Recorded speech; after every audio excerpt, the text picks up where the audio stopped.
Ушул күнү бүгүнкүдөй эсимде дейт легендарлуу парламенттин депутаты Орозбек Акимбаев. Жалпы сынга коюлган 10дон ашык варианттын ичинен ушул тууга токтолгонбуз дейт ал. Туунун түсү жөнүндө талаш болду. Кызыл жана көгүлтүр деп. Бул Советтер Союзунун бир үзүндүсү катары, бөлүгү катары Кыргызстан туусун кызыл эле калтырган жакшы, себеби Октябрь революциясы кыргыздар үчүн канча жакшылыктарды, замандарды алып келип берди. Кызыл эле кала берсин деп көпчүлүк добуш менен кызыл туу кызыл түстө калган. А бирок ошол кездеги депутаттар тандап алган туунун түсү кызыл болгону менен кээ бир элементтери өзгөрүүгө дуушар болуп кетиптир дейт Орозбек Акимбаев.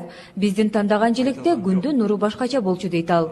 Күндүн нуру чачырап турат деп 40 даана бири узун, бири кыска нурлар тартылган. Ошону жактырып алдык.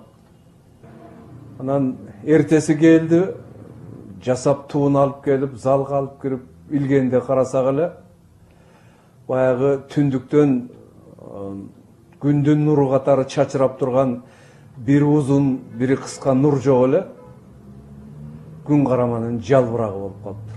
Ошентип көп талаш талкуудан соң жаралган кыргыз туусу бүгүнкү күнгө чейин элдин жүзү болуп келүүдө.